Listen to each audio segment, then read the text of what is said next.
Thank you. Okay, it is 10 o'clock on Wednesday morning, February 19th, and this is a meeting of the Topeka City Council's Social Service Grants Committee. Hopefully the second of two where we review and prepare for the grant process this year. I am the chair, Karen Hiller, and let me have my colleagues introduce themselves on the committee. Christina, Valdivia-Alcala, District 2.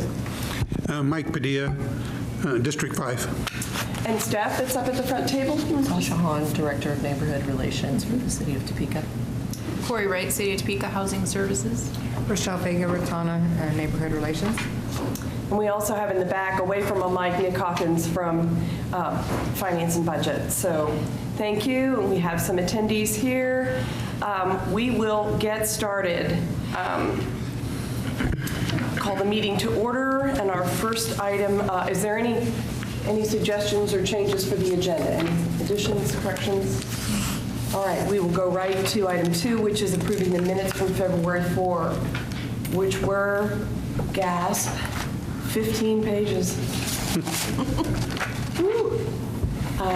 But they were a good chronicle of what we did. Did people get a chance to get through them? Any questions, corrections?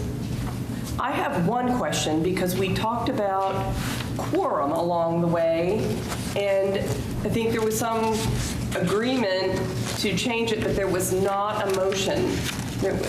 So if we could visit that for a moment. Are you certain that there wasn't a motion in that regard? Or from your memory, was there something about just we'll change it? Or I want to make sure we've covered all our bases here. I would have to review the video. I didn't have time to review the video, so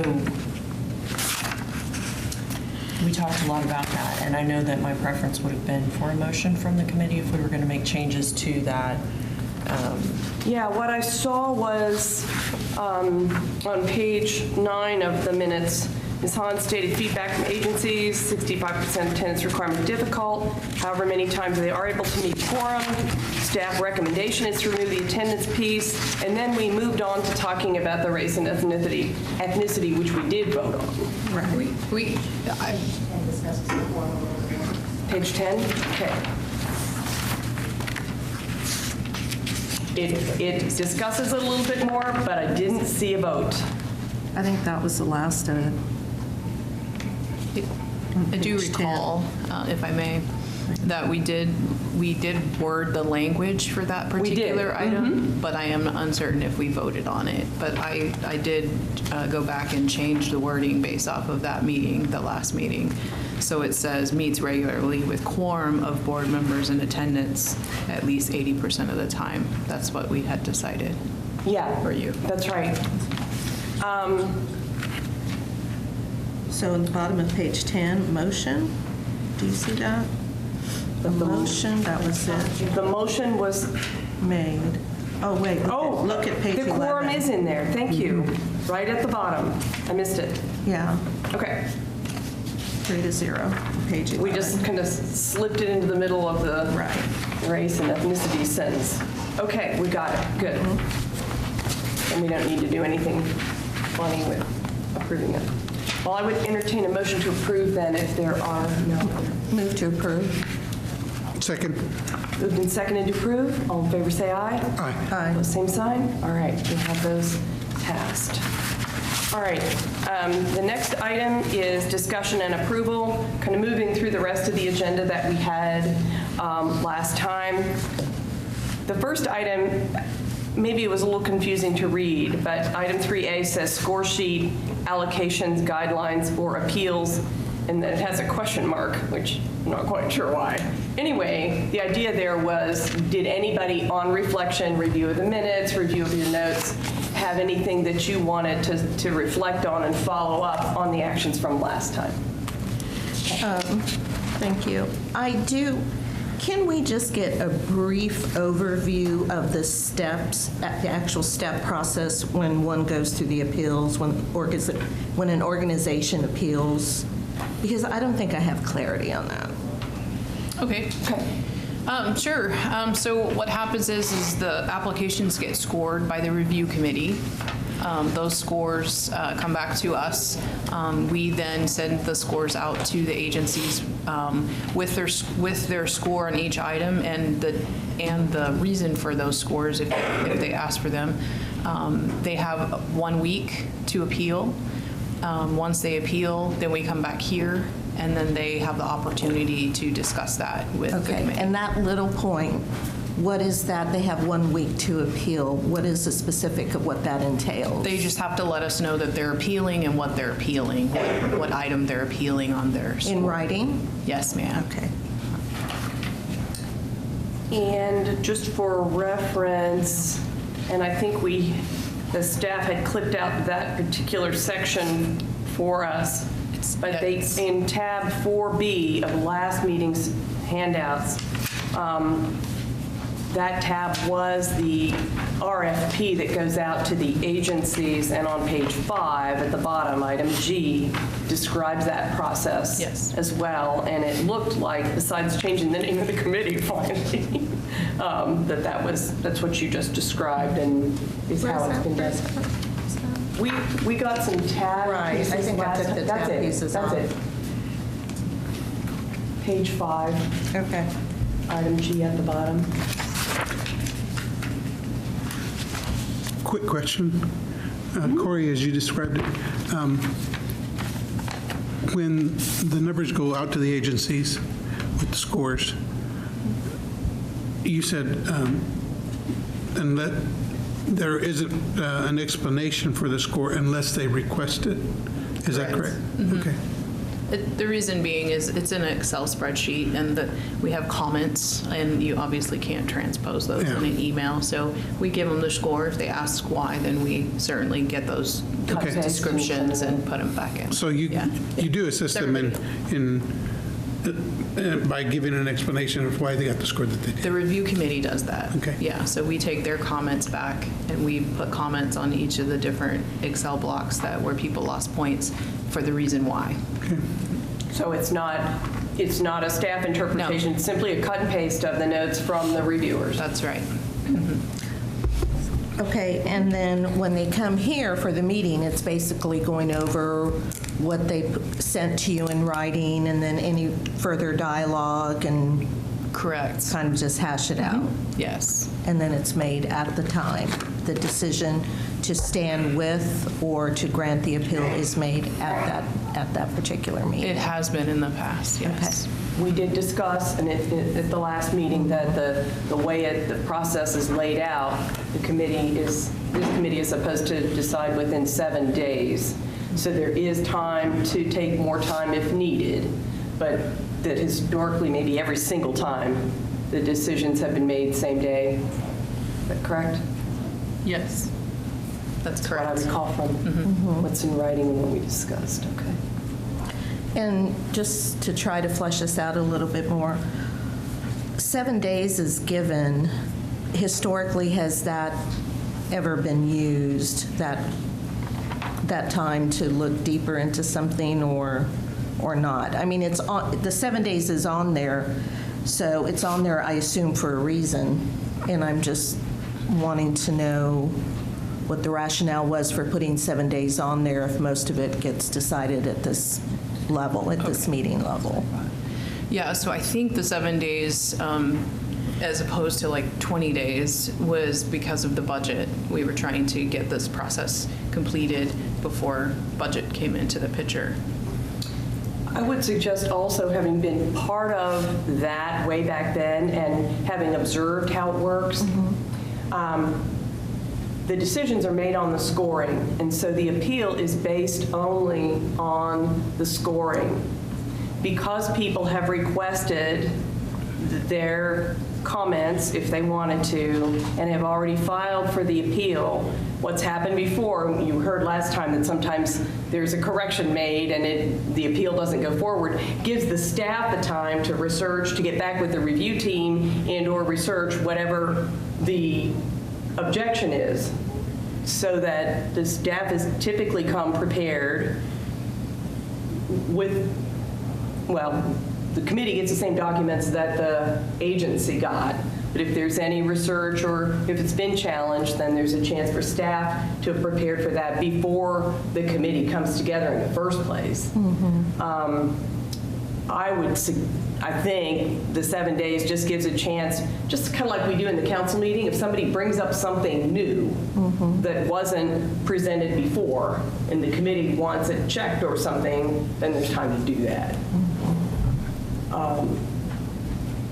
But generally, it's all been checked before. And just to anticipate another question, the reviewers themselves, their names are not disclosed and they don't get brought forward, but the staff knows who they are. And in this case, the vendor would know who they are, so could go and double check with them if there was confusion about what a note said or something like that.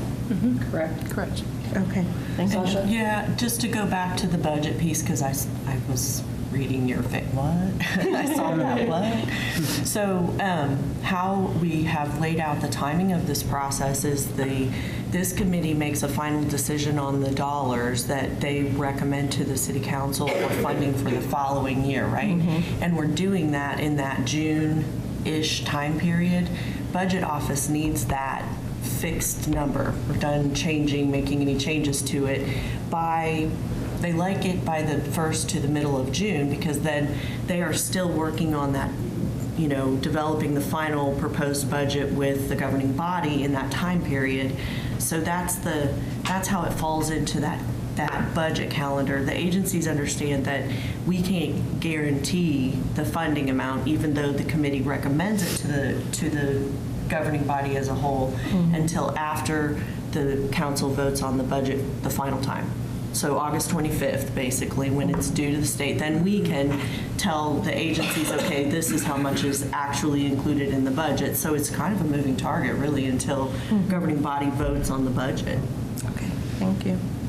But, backing that up, the governing body votes the year before on how much is going to be in those allocations. And they typically stick with that. But if there is a reason that the committee wants to recommend a change, it's timely. For sure. That way, depending on the budget year and what that looks like and what finance and the city manager need to, pull this lever and lift that one to make it work in terms of the overall operations, there's room in there for the governing body to make that decision during the budget process. Okay.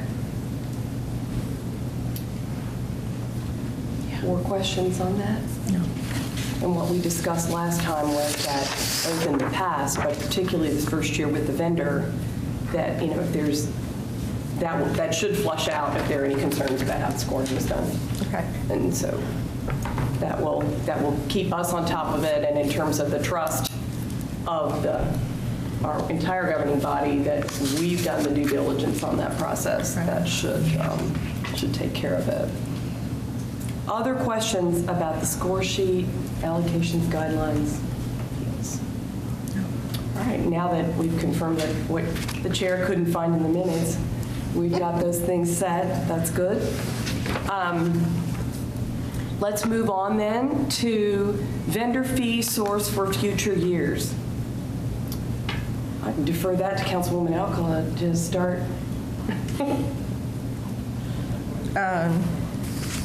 Just to bring it up to date, this is the first year that it's been outsourced. The council had a problem with deducting whatever the fee would be to that consultant from the amount available for allocations. And so we have a commitment from the department head, and we've been joined by City Manager Trout as well, that they would find the funding for whatever that contract is from somewhere else, and the dollar total would remain intact for allocations. So that's done. We were going to talk about right now up front what the committee's recommendation would be about what would happen in future years. That's going to be the question, because I'm not sure if it's going to be found from a different place every year, or if we're going to know for sure where it's going to come from in the years to come. I think it changed a couple of times from the time the outsourcing was first brought up. I think, Sasha, you had brought up coming from your department, and then I recall city manager saying that the chief opted for some change there. So that's the question, right?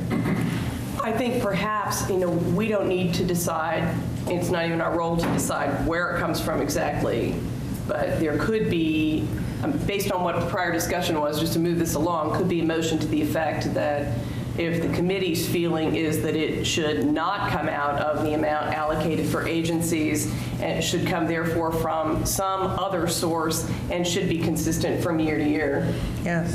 That would be enough of a message to senior staff. Correct. I agree. So make a motion on that? Yeah, go ahead. Okay, I can restate it and you can say so move if you want. let's do that. If I can remember what I said. I know. Motion would be to recommend that to governing body and senior staff, I suppose, that the whatever fees there are for the vendors not be deducted from the amount allocated for the agencies, but would instead come from elsewhere in the city budget and would be consistent from year to year. Okay, I make a motion and recommendation to the governing body that fees for the vendor payment not be taken from the grant monies itself, but rather from a different and yet consistent source. I'll second for discussion. Okay, let's discuss. Okay. Mr. City Manager is here, and he's been very helpful in trying to work with us on this. I want to know if the word consistent will cause you some issue, that if first you identify one source, then does that have to be the same source next time, or will you be given some latitude and flexibility to find that source? And is the definition consistent, it has to come from the same place, or just always be there in some form? I think your statement is accurate. We could look at it in both directions. I think some clarification for the minutes would be better in the sense that consistent, which would mean that the funding be available, that the funding be available, because oftentimes we have the opportunity to take funding from various locations, and so yes, to say the same location is where we're going to pay this from each year would limit us to a certain degree.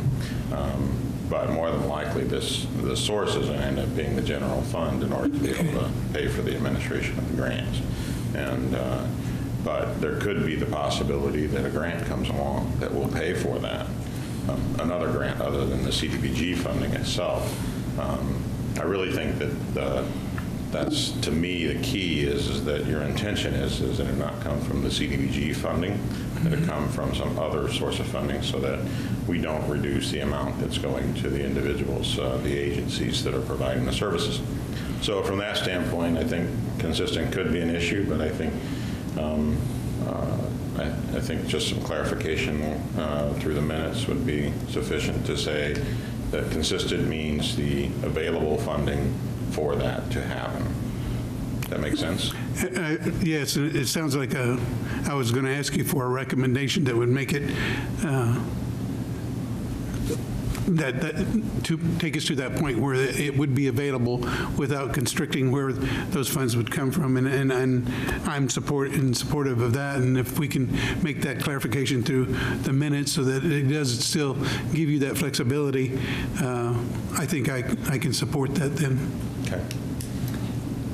I will tell you why I said that, and it can go out. I mean, truthfully, the city manager can move money around once we pass the budget anytime. Yes. But the reason I said consistent was so people could find it. So people knew what department it was parked in, so people knew in general where to look for it.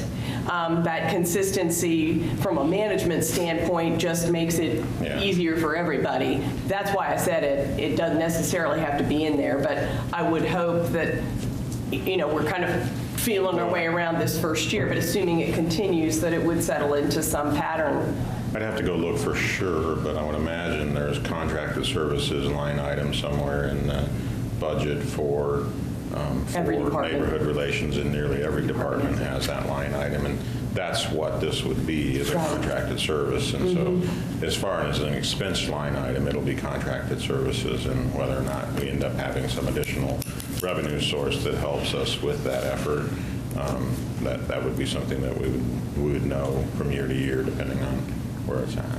Yeah, and realistically, and I'm kind of watching Nick in the back, I mean, if this, I think now there is still a presumption that this program will still be ultimately managed through this department. So it makes sense that that contracted service amount, since they're negotiating the contract, is going to be in their budget, wherever the money comes from. It's going to be in the The neighborhood expense line relations item would come. expense, and then wherever it comes from.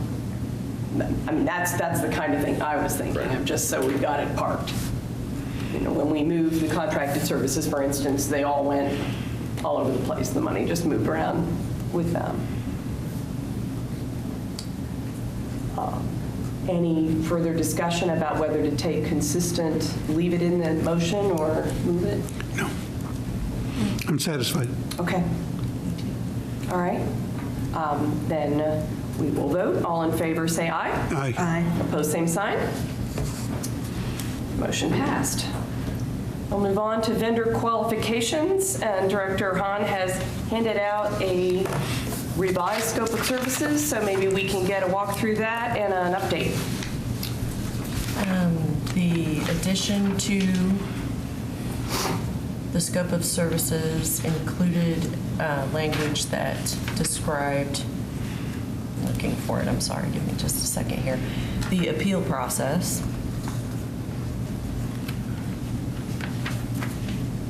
Yeah, number 6 on your scope of services, participate in an appeal process with the City Council Social Services Grant Committee. And then on the back side, the last sentence, we revised the qualifications from 3 or more years of experience in grant administration and management to 5, and we added that last bit of the sentence after the comma there, after management, and have experience in and an understanding of outputs and outcomes-based grant writing and administration. Though both of those revisions were made based on the feedback we received from this committee. Was there not another one? That's really great. Wasn't there another one about management of the money? Because there had been questions about that. And Yes, we may, well, I don't know that we revised the language necessarily. I can tell you. I have the other one right here. But yes, there's a possibility that was an additional. Because the way it read at first was that they were to manage paying people, as I recall.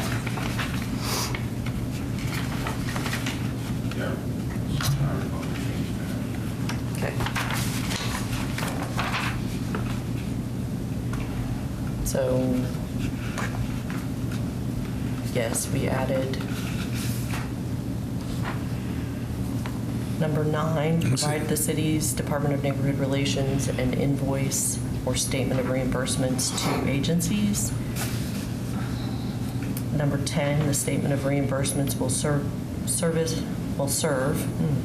as verification to the city that the agencies have submitted required invoices and reports for the quarter. And then 11 and 12 are the former 9 and 10 on the one that you received at the last meeting.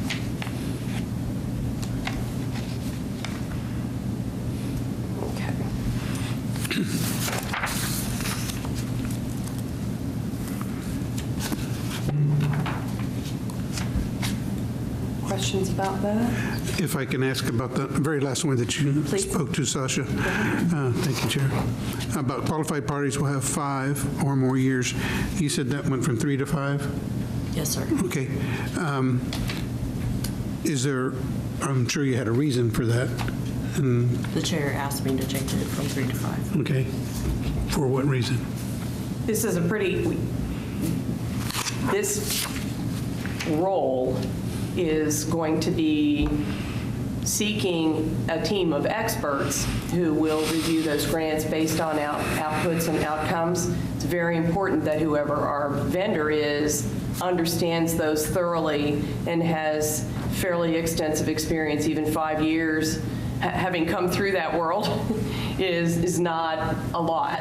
But if they are seasoned and strong in outputs and outcomes as well, they should have the qualifications to both manage, and I wasn't specific in the term, we just talked about it in years, talked about it last time, but and staff will review the specifics of their experience and qualifications, but given whatever their specific experience is, that ought to be enough of a framework to get someone who actually can manage the standards that we've put forth in our applications and our scoring. If I could add, I had no issue adding that because naturally staff is as interested in a very qualified vendor as the committee. So we had no issue with changing from 3 to 5 or adding the clarification about the outputs and outcomes based grant writing and administration. Just fine. Okay. I don't really have an issue. I just want to make sure. That's what we're doing. Because I know that Your way. when I did grants for the Topeka Police Department and so forth, and I know that with your experience, these qualifications oftentimes, if not at least questioned sometimes, can almost immediately exclude some people because of the way it's written. And I want to make sure that we're being fair across the board for any qualified, experienced vendor to be able to at least put a bid in. So I just don't want to, it'll be this committee's job, along with staff, to verify those to make sure we do have the most qualified person or agency. I just want to ask the question because I just want to make sure that we don't write it to become just so vendor specific. We end up with one person or one agency that can do it, so it kind of takes the steam out of an RFP for others. I can't guarantee that we wouldn't have excluded a potential vendor with that change. Cannot guarantee that. Oh, yeah, I'm not asking for that. I just want it to be as open and competitive as possible. I understand. Yeah. And that's a really good point. The issue is if we are demanding that, that's a fairly sophisticated,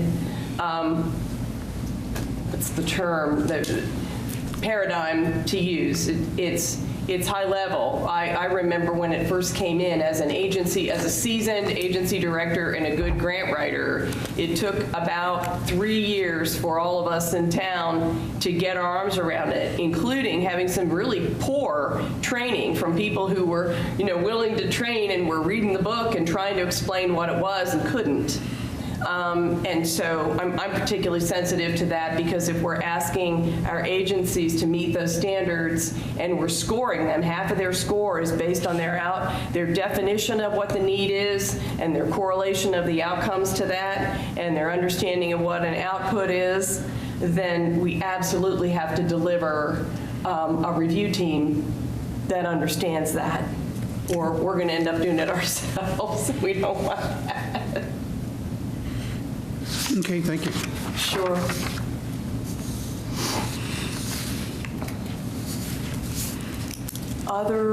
So how are we doing? Are there other questions about the qualifications? Because then I want to ask to see how we're doing. I think we're mid-calendar on the reissue. So, more questions? Okay, what is our timeline on the RFP and how are we doing? RFP closes tomorrow. Okay. Let's see. Do we have any in yet? No, not that I'm aware of. Contracts and procurement hasn't sent us any, so my assumption would be no, we haven't received And any you had yet. one before. We had one. Okay. In the RFP process, like how wide does that go out? Only to Topeka, right? You want a Topeka agency? I can't speak for that contracts and procurement process. I couldn't. Oh, okay. I couldn't answer those Is that questions. Jay Euler? He's the division director, but I don't. Yeah, I don't know that we have anyone here, but we can get the answer for you and provide it. Thank you. But as far as where it goes, Councilwoman, it is available online, so anyone that would happen to go to our website is going to see that as a possibility for something that they could bid on. But we know that Director Haehn has had procurement contact a number of individuals that specifically we believe would be potential applicants for this. And so they've reached out to them the first time and I believe the second time. I mean, I'd have to confirm, but that was the instructions that was given to procurement to do so by Director Haehn. So efforts have been made to contact those potential local people that we thought might be able to do this type of work for us. And then it's available, like I said, out there online, and you can register to be a vendor to receive notifications if for certain types of work and so on. So it is available in a widespread way, and then we made specific contacts on the local level. So it's available, and y'all have talked to people that possibly may be interested, but nobody's applied. At this Or point, just- but One first round, right? oftentimes those are submitted the day of, you know, they just before the deadline. Okay. You know, they sharpen their pencil, they make one little tweak to their application, whatever, and so oftentimes our submissions end up being received the same day. So I wouldn't be entirely worried about that, as often that's the case. Okay, thank And you. if not, then we'll reach out to those that we think would apply and find out why they didn't. And because if we don't have anyone applying and we're still going down this road, and this is our intention, this is the direction from the governing body, then we'll have to reach out to individuals and see what's the problem with regards to our request from them and see if something can be negotiated. Okay. We have I recall discussion at our last meeting that Sasha was going to reach out to some folks, but I remember when this was discussed at first, I said something about individual consultants rather than just other agencies. And we do have a fairly strong, it's not big, but a pretty strong network of nonprofit consultants. I'm looking in the audience here for just nods or no's, but I can't recall if they have a professional association.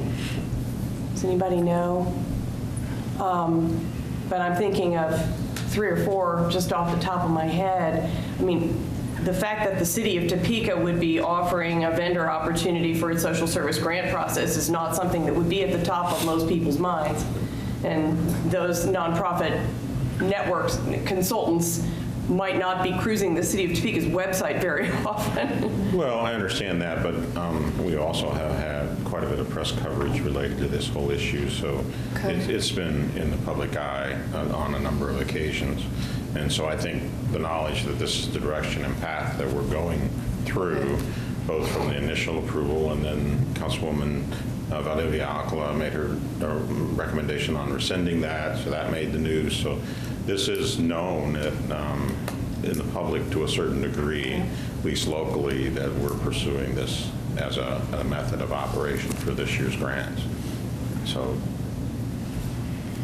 I mean, yes, there are possibilities we miss someone, but I think anyone that's been paying attention in any normal way would have been aware that this is the direction we're going, and that if they saw it as an opportunity of business, they would make an application. If they don't, if we end up with none, then we'll have to readdress the issue. Right. And that's not uncommon. We have that happen from time to time on RFPs that we put out. We have to go out and find out why there's no interest and see what can be done differently. What were the sticking points that they were afraid of? Well, no, did the application that came in the first time carry forward? We would simply contact them and see if they were still interested in pursuing. Okay. Because some services, the policy states that services of under 75,000, we can, under 50,000 in cost, can be negotiated without an RFP process. We typically follow an RFP process in order to try and make sure we get all those that might be interested in order to make it fair rather than choosing one. But if that's the case, if this is one individual, we could go and negotiate. We'd have that authority under 50,000 to be able to do so according to the procurement policy. Well, and if the one who applied is qualified and Right, still- exactly. We would verify that their qualifications still exist. We have that online, so we know what they had. We would simply contact them and see if they were interested, and we would negotiate with them. I'll check with you after the meeting. I'm thinking a couple names, but we'll see Okay. if that was included in your list. Sure. Thank you. All right. With that, then, we can move on to our next item, which was probably a briefing rather than a discussion, but we'll see. The committee was interested in clarification of the roles of staff, vendor, and the committee. And now that we have this revised scope, there are a few changes in there, so. So staff will oversee the contract with the vendor and ensure that we're getting all of the services that we want for what we're paying for if we're able to secure a contract. The vendor would be responsible for the entire application process, bringing the scores to the committee, working through any appeals with the committee, and then the committee would take that final recommendation on funding to the governing body just as they always do. The committee will retain the responsibility of the priority sheet, any requested revisions to the application or score sheet, the calendar. Corrie, am I forgetting anything? I think that's it. And then, of course, on the back side of grant awards, the vendor will provide an invoice to the city. The city finance department actually will be the ones cutting the checks to grantees, and DNR will be involved in reviewing that statement for payment along, and shepherding that through that process with the finance department.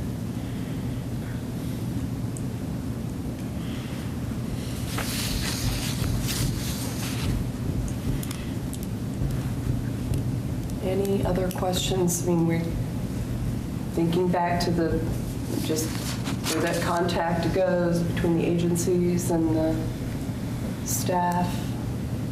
Any questions? This is And us.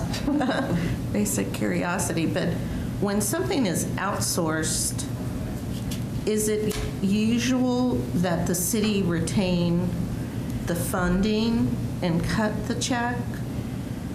Is that usual process? I don't know if I could speak to that. That would be, probably a question for us to ask finance, if that's because that was their preference. Council member or Chair Hiller alluded to the fact that in the beginning, we were talking about just outsourcing all of it. And the funding would go to and that was my recommendation from the beginning because I'm not an accountant or a finance director. And then finance got involved and said, whoa, hold on one second. We want a little bit more oversight and control of those funds, which is good. That's me. We all have our roles, right? So they don't let me get us in trouble. And so we pulled that back based on their preference. But I can't answer the question on outsourcing other services, but we can find that out for you. Well, and I mean, it may not be that much, that important, but I'm thinking, we're seeing this, we're saying that this is going to be a cost savings, and we've been given an amount of maybe cost savings of about $30,000. I'm wondering though, and since no time study was done, I'm curious as to how much time is going to go into this with other departments, still having some ownership of this, as opposed to if you give it all out and then have the vendor managing it. That clean break that you're referring to seems to be a lot cleaner. Obviously, there's still responsibility that lays here. I don't know if it's just curious to me, if that's something that's usually divided up like this, and then how do you track whether it's a real cost savings? Well, that's something we will probably work on this year is, when we meet in the summer and particularly in the fall about next year, I mean, there will be, I'm watching Sasha here, there'll be a negotiated amount based on the scope of services that's in the RFP right now, and then we'll look at that, certainly. Jointly will in terms of the dollars available that we're paying when we look back at however this year went, right? I'm not sure I understand what you're saying. Well, I don't know what the bid was, or if we get multiple offers to contract for this service, what the vendors are going to look at and assess that the cost is for their time in it. But it is true. I mean, if again, we didn't ever get an itemized list, if I'm following what you're saying, but if in fact the idea was the staff, at least at Neighborhood Relations, wasn't going to be doing any of that processing, yet in further discussions with finance and internally, we've got fiduciary responsibility and write our own checks for almost everything we do. Nick is nodding in the back, and the staff has a responsibility on the CDBG grants to review those reports, even if they're not the ones that start the payments. They've got to review them anyway and make sure that they're all right. And then, of course, the general tax dollars, the same way that we rely on the staff to vouch for the fact that it's been done right. So they're going to be monitoring that grant. And so, yeah, we'll assess whether, if they need to do that anyway, how much time we're saving, if that's where you're going with the question. I think it is, because I think that it's really important, especially, so maybe I was putting the cart before the horse. But I think it was important to get that out there, that there really has to be some way, if we're, with having this outsource, that we track how much of a savings it really is, as best we can. And I don't know how that will all develop. I mean, you're the more senior representative, so you may have ideas for that, and plus staff's ideas. But I'm just saying, I would want to get beyond just, well, it looks like we're going to save $30,000 and that's it, when we know that this was, even though this process started last year when former Representative Cohen first brought this up, that there wasn't a lot of figures that felt comfortable that were saying that we were really going to save money, and I have it here to show the public. Well, certainly that'll be part of our review. Yeah. We're on the train, and so we'll see that. Yeah, we'll be able to give you a better idea of the time savings from staff's perspective at the end of 2020. But I would bring you all back to the point that the purpose of outsourcing this, the driver was not the cost savings. That was just an ancillary benefit. The driver was to remove the politics of the process. That's what the committee was seeking when they made that recommendation to the governing body, was to even more professionalize, so to speak, our grant administration process.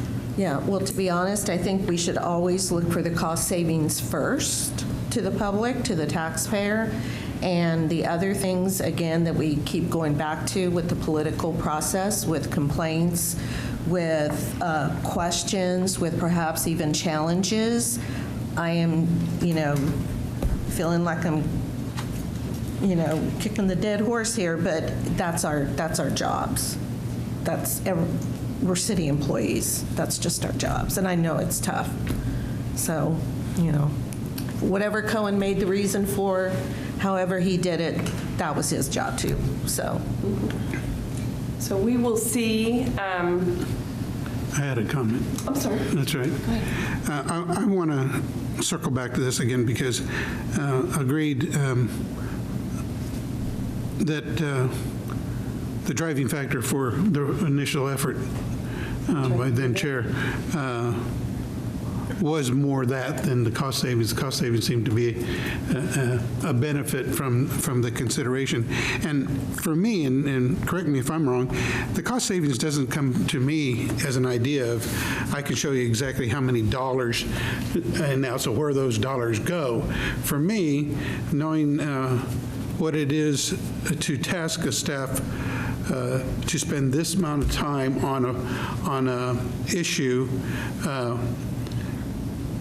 takes that city employee and that department away from other responsibilities and duties that they could be doing rather than this. In other words, it kind of, for me, streamlines the process, makes the department more efficient, and lets them then devote their freed up time to serving the public in other areas maybe more efficiently. And I think that's where I see is the savings, is the efficiencies that we'll get, and that more responsiveness for some of the other issues that may have come up, not just during this process, but anything that DNR might have to deal with. They now have available time to address those issues. And so for me, the savings doesn't seem like I can, for me, I'm not seeing it as, okay, now we've saved $30,000 by actual dollars spent. It's in the dollars I pay that employee to do this task. And so they're doing something more efficiently and differently for the DNR. So for me, it's not so much a matter of now where do we put the dollars? That's how I look at this effort. I agree, Councilwoman Valdivia-Alcala, that it is our job, but I think we talked about this the other day, is that when we talk about efficiency, sometimes there's a ripple effect that sometimes we don't anticipate. So if I ask you to do something and now you have to add that to your load that you're doing, how does that ripple affect other things that you are doing in that department or agency? So when I take that load away from you and share it with another responsible party, now that load has been relieved so that you can go on and move to something else.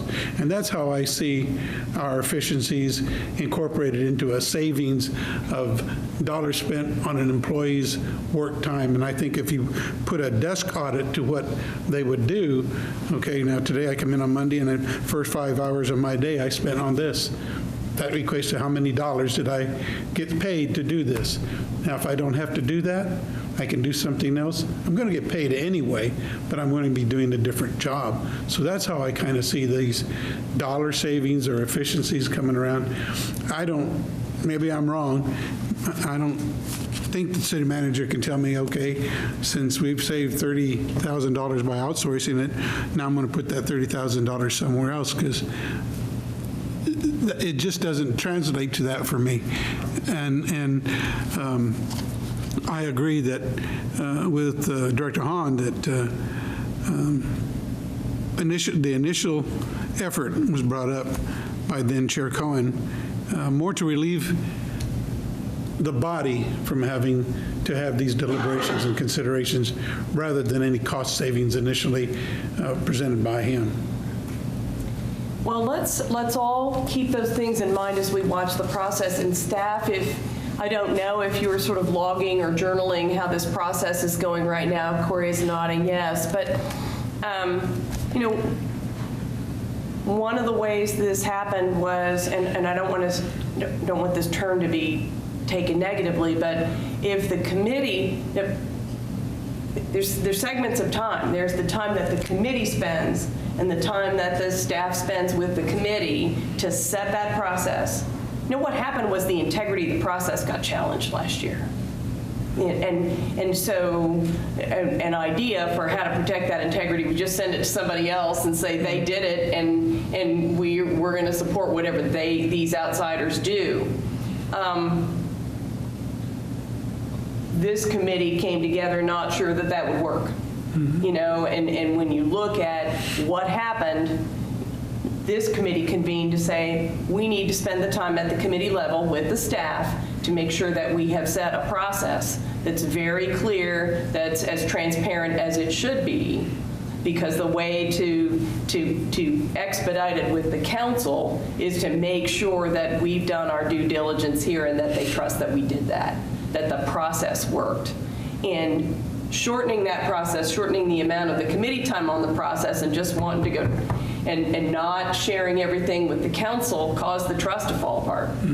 And so we're taking a little bit different approach. We're working with the staff and they're working with us to take the time to get that process clear, to make sure that there's a chance for us to have the feedback on that process. That will take some time. That has to be accounted for as well. But it should go smoothly at the council level. So it's where does that time occur? So we'll just kind of we'll watch how it goes. I think, for instance, that if we're with that in mind, we're going to get to the calendar next. I'm not sure that the staff, because things are still up in the air, has made any progress beyond what was 4G in our handout packet last time with a tentative calendar. But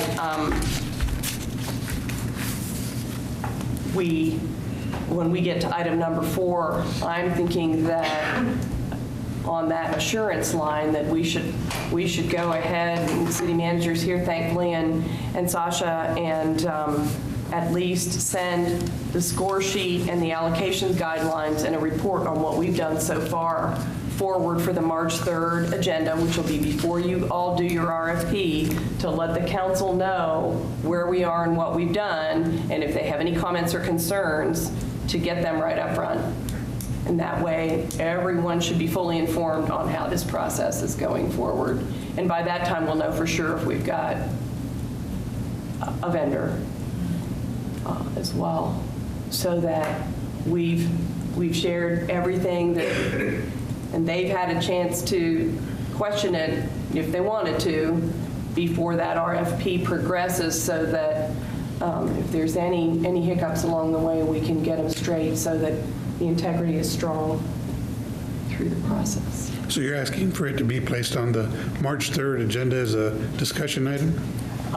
It can be a committee report. In the early years, the council voted on the score sheet and allocation things so that they owned it. I'm not sure all the items that you're wanting to make your presentation to the council, but based on my current knowledge of the things that we have for the agenda on the 3rd, I'd like to request that we move that to the 10th. We already have 3 presentations plus zoo governance on that agenda, and in order to do a better job of trying to be done in a timely manner at the meetings, I think it would be better served with what we have on the agenda for the 10th. There's only a couple of items on the agenda for the 10th, one of them being approval of the demolitions and one other report. So there's very little on the agenda. And that is supposed to be our second, right? Or discussion. Right, and so would prefer, if it doesn't mess up what your intention is. Well, I'm only worried about their calendar. But maybe, I mean, there's enough flex that it could push forward. But I don't know that you're seeking approval from the governing body for anything, so I think you're basically providing info on what is being proposed. But I guess you can look back and see if there is something you're requesting approval that would affect moving forward, then we'll have to do it the 3rd, but I don't want to hold anything up. I'm just saying if it's well, we can do votes on the second meetings too. I was only thinking that in a way it was very fortunate that we're meeting today. There's time to hit the agenda scheduled tomorrow. We'll have, we had last year, basically there was a challenge to the integrity of the process. The council has already voted on the priority sheet and all the pieces that are in that, but the score sheet and the allocations process are how it's supposed to work. And if they own that as well, and we do our job well, we shouldn't have to deal with the issues going to council again. We've never had the governing body vote on the application or score sheet to the best of my knowledge in the past, so I was on it in the early years, and we took the whole thing. Okay. Took them everything. Well, in the 5. Yeah. Okay. I mean, and so if that's your desire to do that, then We can talk about it amongst the committee. What I'm trying to do is make sure that we solve the problem, that the council really wasn't familiar with it and didn't own it, and therefore, that's the first time we've ever had the council, maybe second time, challenge the allocations. So, I would agree with you because I think the council has to have that buy-in. And I know that this is detailed work. This is work that's not, at a council meeting, always the funnest to go through. But I think that it's imperative at this point, especially with the new ones that are seated at council, that we all understand and we all have the buy-in for this instead of just, another thing to vote on, let's press the button. I agree. well, and part of that process is that we have spent the time, we're inside it. Right. So Well, we're but I not think- just saying, here. I think, and it may be different philosophies, but I think what we're talking about here is the committee empowered to be able to make that decision, or do you feel it's necessary for the whole governing body to do it, to make that decision? And so I think really when you come to the scorecard and some of those types of things you're talking about wanting to take back, I think what's happened in the most recent past, not back as far as you're referencing, Councilwoman Hiller, but in the most recent past, that hasn't been a necessary step that the committee has considered that they need to take that back. So it would be changing what has been the most recent procedure that we've followed. That is your decision if you want to do so, but I don't think that it's one of those things where I think what I'm telling you is it's not necessary from our standpoint. I think you're empowered to be able to do so if you want to. But understanding if you feel like your other colleagues need to have a say-so in this, then that's your decision, that's your recommendation. Okay. I think they should have the buy-in. We should put it to a vote on council. Well, I'm not sure that I would agree that we have to vote on every little detail. I do agree, though, that a full body understanding of the process and understanding what we have deliberated about and taken into consideration along with staff to bring to them finally our recommendation. I think it would help if along the way we have an updated report like you're suggesting, so that when that final recommendation comes, it's not like trying to take a whole lot in at the last minute and then saying, oh, okay, sounds good, but maybe why did you do this? Because that starts that whole thing again. Exactly. So I don't know that a vote for the detail so much as inclusive report that talks about what we've discussed, how we've come to our conclusions, and how we're moving forward in the process, so that when it does come to the body as a whole, they feel much more comfortable in voting on it. Because I think that's part of the issue is that we know this committee exists. It has been for some time. Committee members have come and gone. Some have enjoyed it, some have not.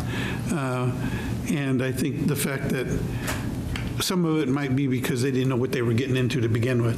Mm-hmm. And so if we let them know what the process is, it'll be less painful, as it were, and will make our responsibility clear and feel more comfortable in making those decisions. But I don't know that a necessary vote for for what the score sheet is and everything else. I think if they understand what we're recommending and doing, and we're doing our due diligence, we're asking the good questions, the hard questions, that they will feel confident in what this committee has finally brought forward. I think that was part of the issue last time as well. I do too, and I think that's why I feel like I think we need to have a vote on it, because it's sort of like voting on the budget. You see the whole thing, you vote on that package, but if it went through and you didn't say anything, it's your own fault for not reading the thing. That same process, this has been so important, and it's turnkey funding for up to 30 organizations that people do have passions and questions about. And for exactly what you described, that the committees are different every year. This committee is going to work really hard on it, and I'm hopeful that there will be a lot of confidence in the work that we did, and we're wanting to establish that for this committee again. But the committees will change, and if part of what we're seeking is to establish a normal again. And if the process, sort of like balancing your checkbook or something, checking your statements, you do it whether you need it or not, and if you didn't need to do it, it didn't take that much time, but if it turned out there was an issue, you got it addressed up front before that process happened, then at the end, when you got 30 agencies whose funding's at risk and could be all scrambled up if somebody appeals it, and so it's like a preventive measure to me. So if a committee didn't want to spend much time on it but still had to go through that checkpoint, then the council either letting them do it or taking the time to do their council oversight of the work of the committee. We can see what sort of feedback people. We'll just need to make sure we have the different things that you want to vote that we have that for the packet. Make sure that if it's the score sheet or whatever it is. Exactly. That we have those items in the packet in advance. That's the other thing we're publishing the preliminary agenda for the 3rd tomorrow. Right, So- and we've got the score sheet done. It would just be whether you all, it wouldn't take long to update the guidelines. Just change the committee name and the year, probably. The RFP? Yeah. Yes. No, I don't know what our calendars look like for tomorrow, but we can certainly make effort. We still don't have, we wouldn't be able to give them the calendar, but the calendar is not as critical as the qualifications. Correct. And the process. Yeah, the calendar is the administrative process. Right. That's ours. I mean, we used to give them, Managed. we had it all done in advance and just everybody got the whole thing and then everybody knew exactly the whole thing.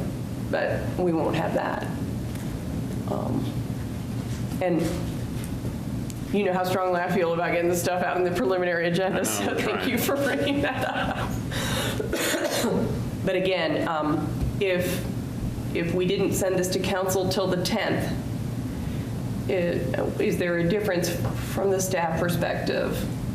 I mean, the RFP, it would be a little late this year if we waited until after the 10th, but not impossible, is that? We'll make whatever we need to make work. Okay. We'll do a final discussion today during agenda review to verify the items. We have that at 3 o'clock today.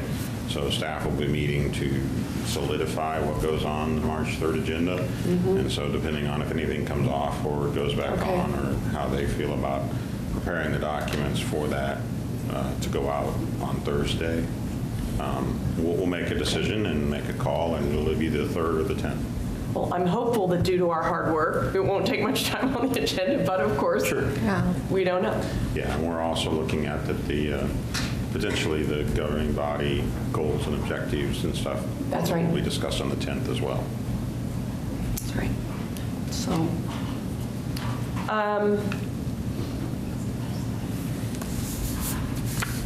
do we need to have a motion?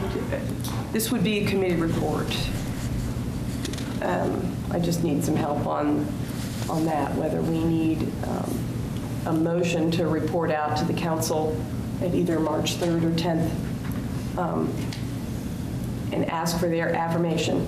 on the score sheet and the guidelines. I don't know technically. They've already voted on all of the items that they want included in the packet, so I don't know. I don't know the answer to that question. They voted on the priority thing, but given what's happened, I think we,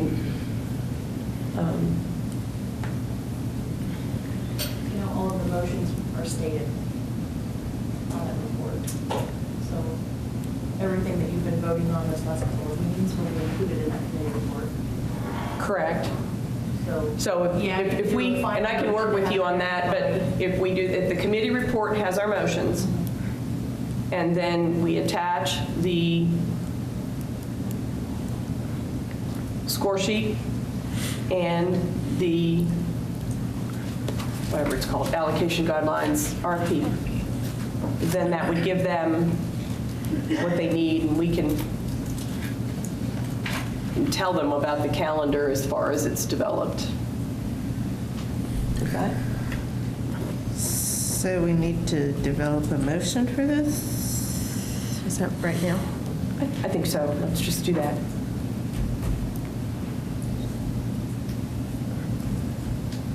Okay, so I make a motion to report to council on either March 3rd or 10th this committee's score sheet, updated score sheet and RFP, so that the council may then move forward on a vote?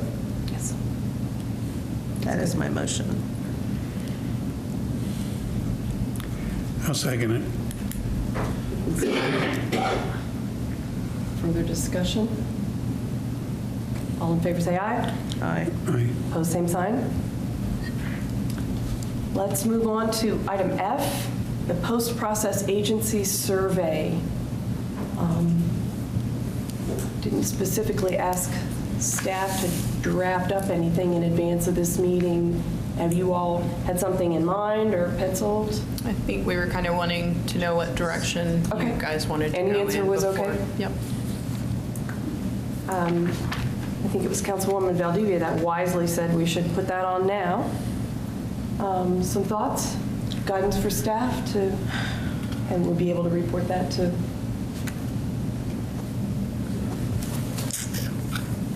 As far as what we need to develop with this is how it should look, or the questions that will What be posed. questions we're going to be asking the Right. agencies to give us feedback? Right. about? And this will be a written survey? Is that what we're thinking? Is that how? That's fine. Could be a combination, I'm sure, of written and answer the email kind of thing, right? Easy. Survey Monkey as well, possibly. It's good. Yeah. If you I guys like done that in the Survey past? Monkey option. You do that in the past with the post-process? We have a feedback session often, but we have never done a formal survey of the agencies that I'm aware of. Okay.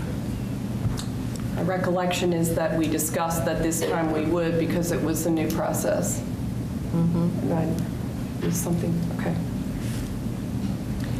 I guess the question would be, since there could be all sorts of feedback, do we want to just say, how'd the process go and let people just give us some comments? Or do we want to be more specific than that? I like the part where you have rating 1 through 5, and then please give additional comments. And I think that's, Survey Monkey has that component. I think so. Got a number of agencies here, so we'd be happy to have some suggestions or comments from you all if you'd like to pitch in. No obligation, but you're welcome. Oh, We do surveys on a regular basis.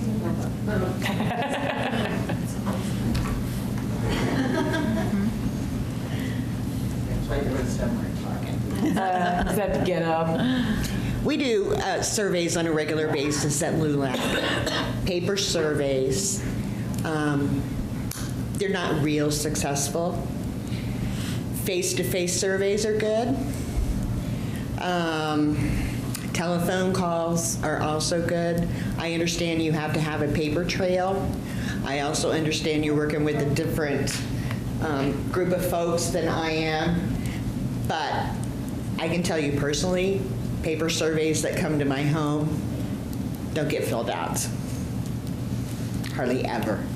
So that's just information. If they are paper surveys and they're longer than 5 questions, they're trashed. So, Have you ever done like the Survey Monkeys? What I do you think actually about have, online and surveys? Mike does great surveys. He's done surveys for us at LULAC, and I think Survey Monkey's really good. They're not real in-depth, and they're easy. Of course, not everyone can always access email in my clientele, in my folks, but I think Survey Monkey's really good.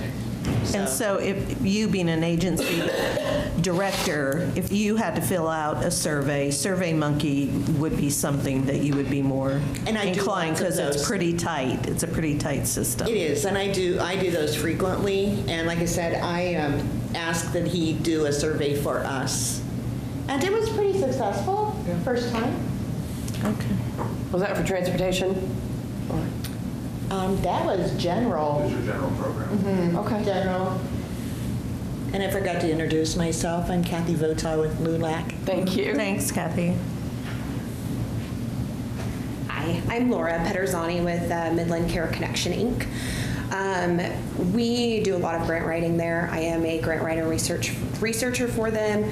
It is not uncommon for funding agencies to request surveys be completed at the time of their first or fourth quarter reports. A lot of agencies who use platforms similar to EC Impact or anything that the city uses are able to put those surveys on the same portal that your reporting is done on. So that might be something to look forward to in the future. When it's electronic, you get a reminder about it, you're asked to fill it out, it closes when the deadline closes. Specific questions asked by a lot of the funding agencies, such as Kansas Health Foundation, are how pleased were you with training provided to prepare you for this application? I know the city normally does a Q&A session for people to come in, learn the process, learn specifically what you're looking for. Questions about that, questions about whether or not you were satisfied with scoring, open-ended questions as far as their comments regarding scoring, things like that. It's not uncommon, but we don't need to make it harder than it has to be. Thank you, Laura. Thank you. You know, one of the things that's worked, and I'm just thinking out loud here, is you all show up, for instance, at times like now, and are pretty good at showing up at most of these committee meetings. And if the staff does a debrief, and you will expect to do that this year, even with the vendor, or especially with the vendor, to do a debrief with the grantees? Yeah, sure, we always get feedback from the agencies usually at this meeting, though, is when we get our feedback. Well, okay, I wasn't sure if it was something you did separately, because if we should just use the meeting and not have a survey, but just invite everybody to come, still perhaps have those questions, you know, we don't need to complicate it, but we do want the feedback, for sure. Mike? Mike Spatafor, Mobility Manager. I would say if you were to want a survey back from everyone you funded, you could tie the fourth quarter funding to the submission of a survey. So when they submit their last report, just make sure it includes a survey, and you'll get one from everybody.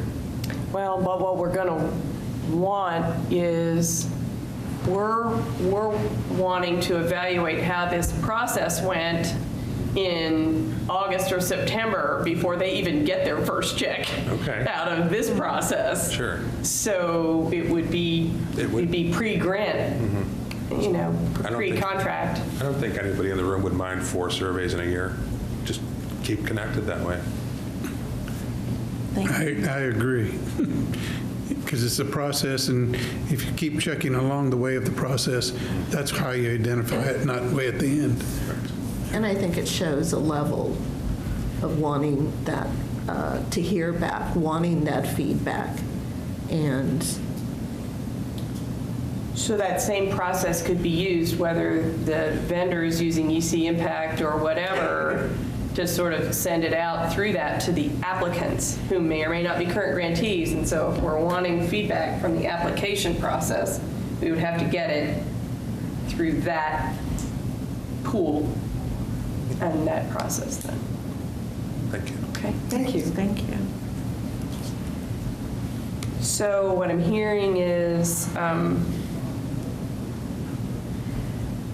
short Survey Monkey or something like that that could go out through the, whatever the RFP medium is.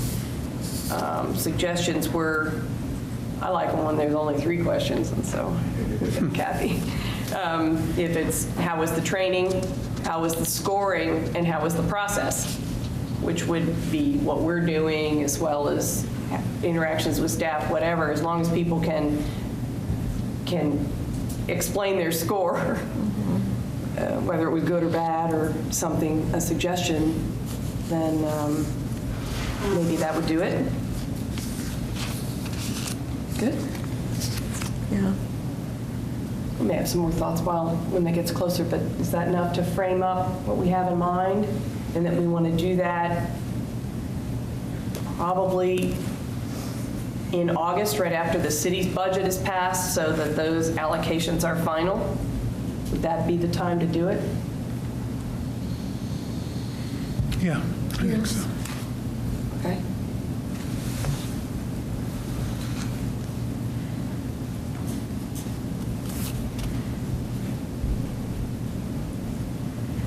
Of course, that would be pre-contract. The vendor's going to actually do the contracts? With the exception of the CDBG funded programs, those we'll have to have a part in that contract because of the CDBG funding, but yes.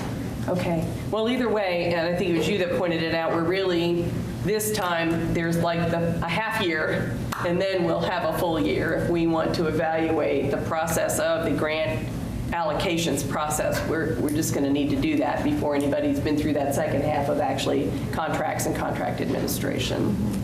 So we may want to do that again, either for the whole thing or, all right. With that, then, we are at item 4 in our agenda to set the next meeting and a general calendar for this committee. Looks like we won't need another meeting prior to taking this to council. And if staff is handling the RFP,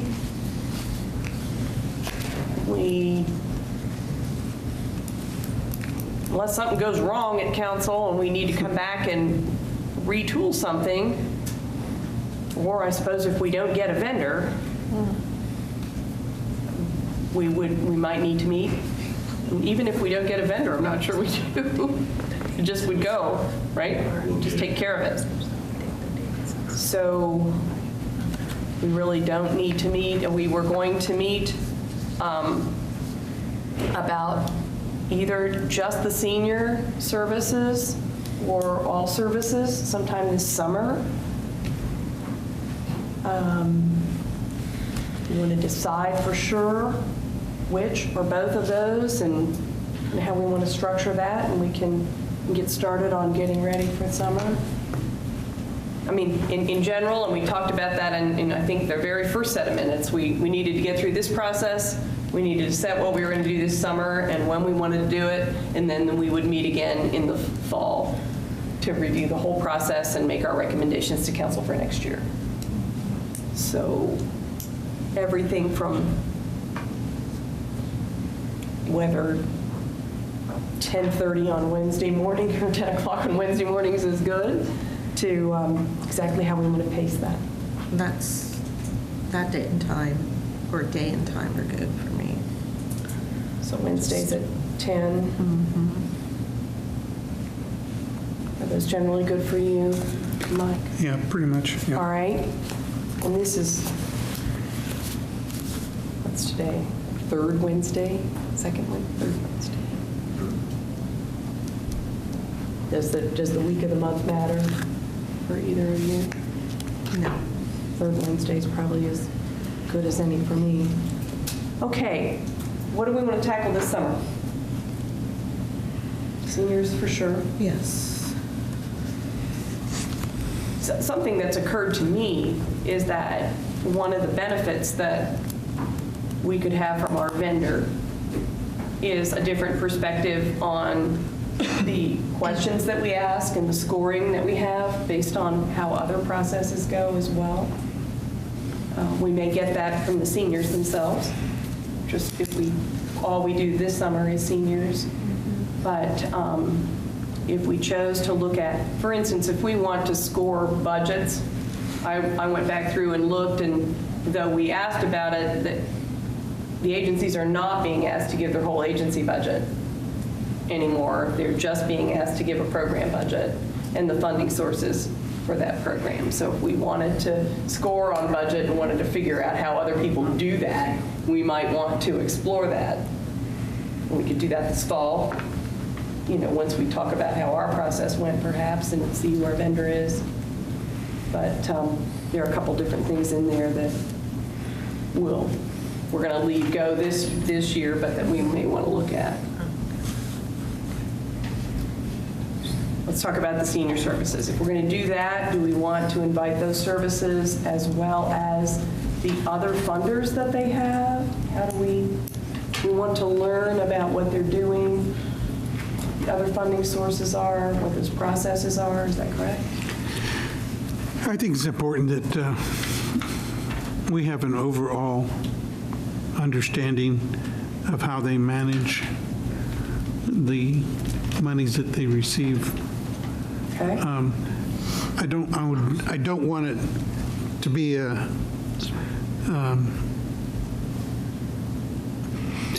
exercise in saying, no, since you're doing this and this and this and getting money from here, there, and there, then you don't need our money. I don't want that kind of an exercise. I want to see how it's being applied. I think that probably even the other funders are interested in how well the programs are working, and I think that's the efficiencies of the programs and how they can be enhanced, or if they're not being utilized by the agency, how best to move their considerations on other things, and not again to direct them on what to do, but to get an idea of where they're going, and things that they see that are maybe falling through the cracks, so that we can give some attention to it. I think that's a overall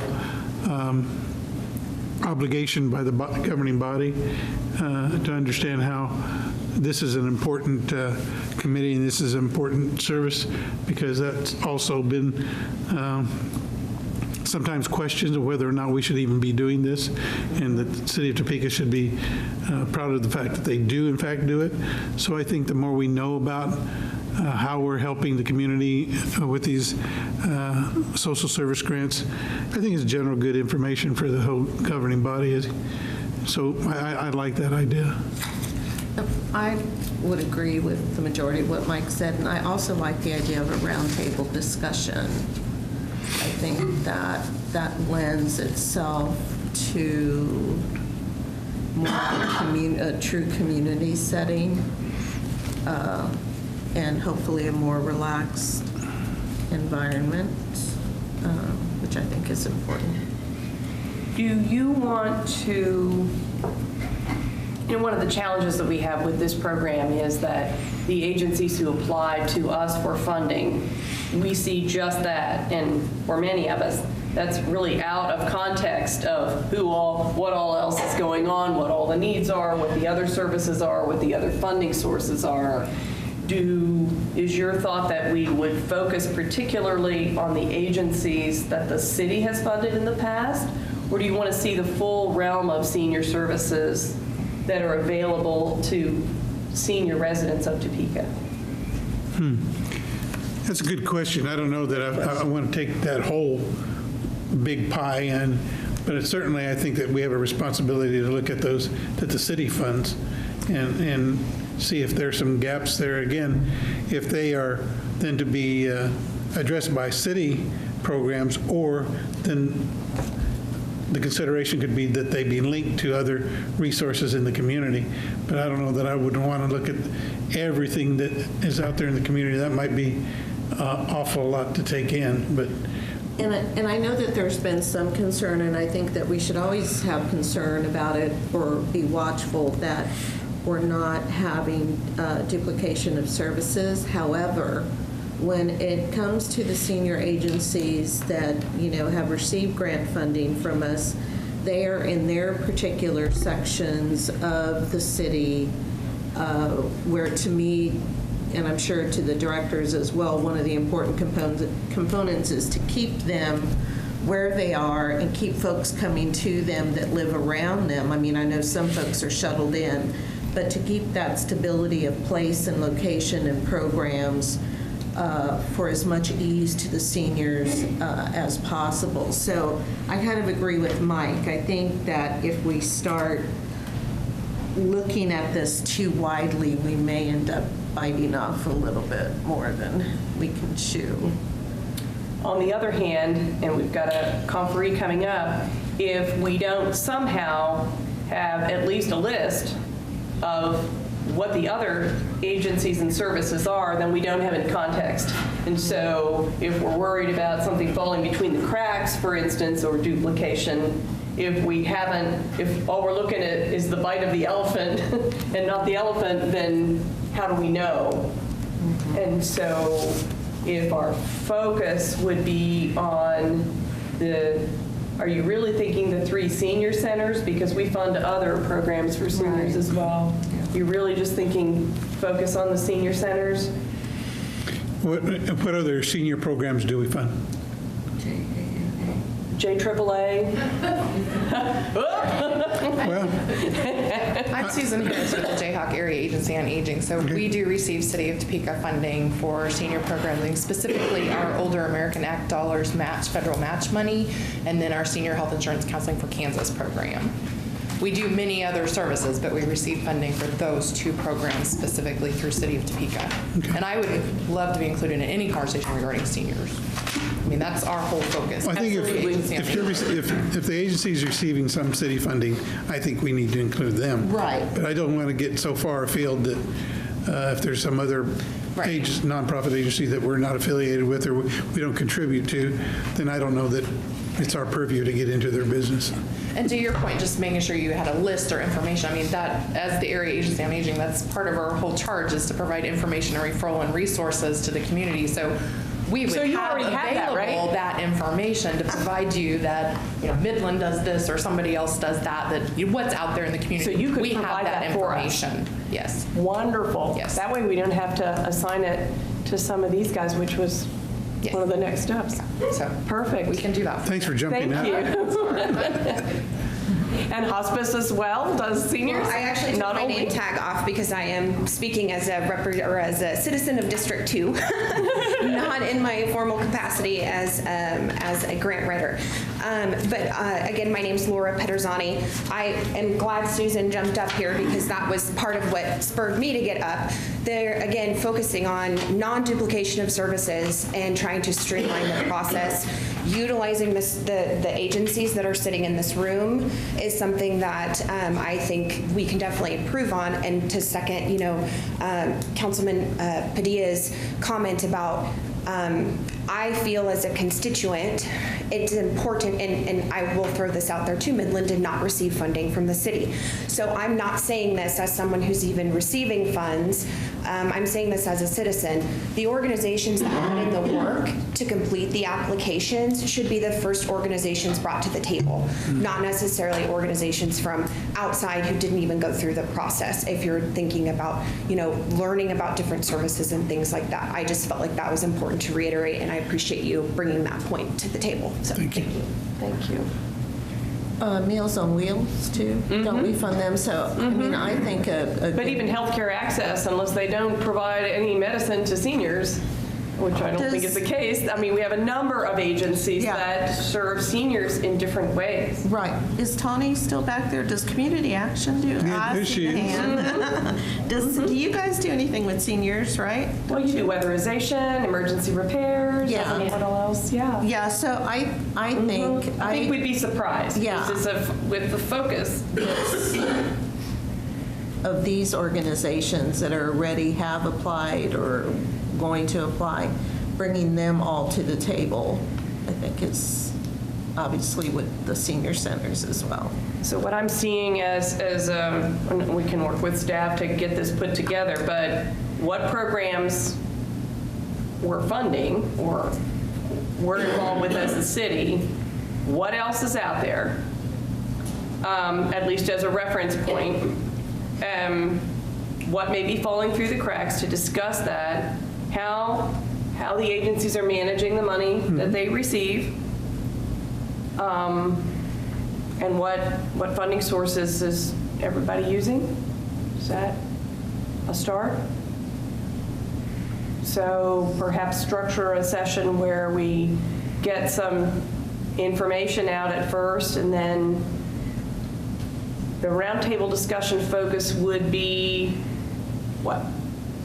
What we're trying to accomplish in that conversation. Just better understanding what's out there?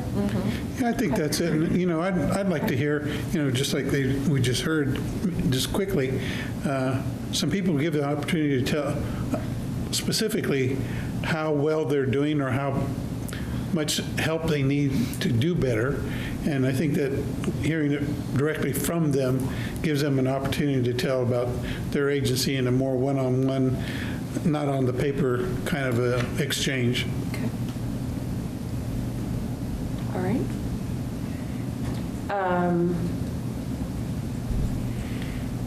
Should we invite our colleagues from the council? They wouldn't have to come. This would be a committee hearing, and they're always welcome. Yeah, they're always welcome. There's been a lot of interest in this. Yeah. There might be other new members to the council who might find it helpful. So make the invite. Or old members. Yeah.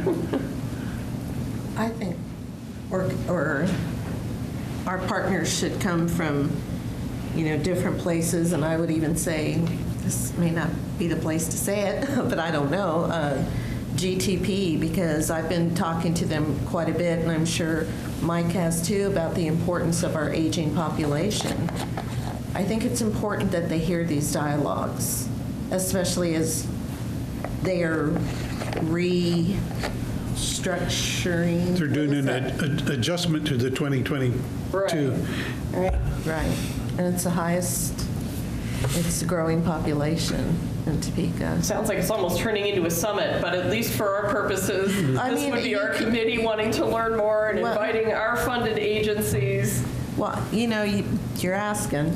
No. I mean, that's what this committee decided to do. We just have to kind of frame up what we have in mind. So what is your vision of how much time we would spend on this session? I would say hour and a half to 2 hours.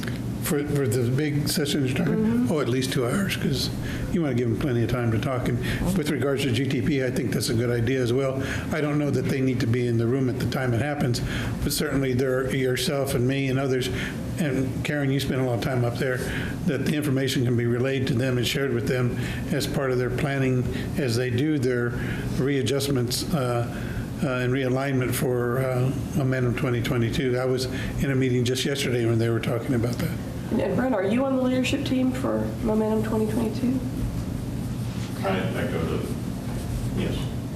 I've been overwhelmed. I'm on the mailing list for all of the groups, but I don't attend any of them regularly because it's too many. Oh, yeah. Well, one thing that changed is the implementation committee is no longer in existence. Right. It's changed. Okay. Well, this, you know, my thought about this whole thing is when I meet with GTP people, it's always, you know, tell us what the issues are that you feel in your district or with your constituents that you're hearing. And what I'm hearing is a disconnect. And so I do actually think it's important for a representative from GTP to be here, because this is how we resolve disconnects. And I know they're busy, staff is busy, we're all busy, but this is how we solve disconnects. And there have been some really good moves towards that. So, Okay, so I'm hearing if we go with a third Wednesday, if we stick with the 10 o'clock, we could start earlier if you like, otherwise 10 to noon or 10 to 1. But I'm open to whatever time y'all decide. Third Wednesday of each month at 10. Well, we probably won't meet each month. What I'm looking ahead for, if we were thinking late spring or summer, would be, I mean, I was thinking June at first. I don't know if you want to wait that long. But the allocations process, what's the rough calendar? When will our allocations process? By June 16th. Finance typically asks that we provide that information via the governing body vote by the second week of June for Well, the budget process. should we push to July then? Do we want to have this after the allocation process is over? So that would actually be our next meeting, not till July. Probably. Unless we want to,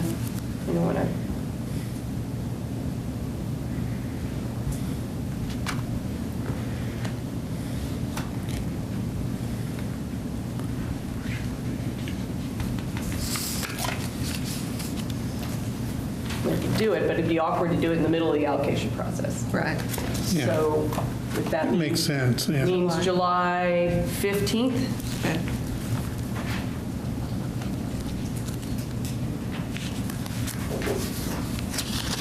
And then we can see, we'll have some time if we want to follow up on that. Other than that, with the final vote on the budget being late August, we should probably plan now that we would meet on the third Wednesdays of September, October, and November to,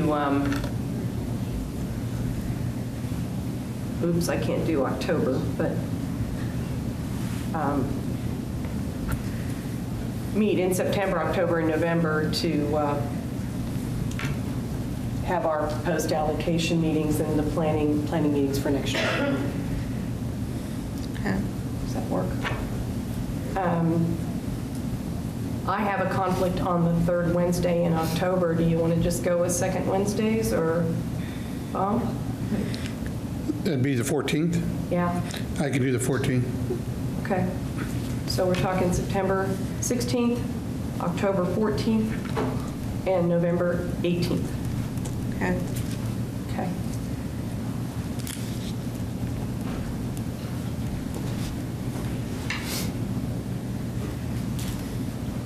Any further business?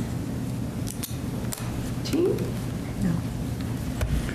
Thank you for all coming, and if you have any questions or want to visit with me after the meeting, I'll be available. So, thank you again. Thank you. Thanks, everyone. We're adjourned.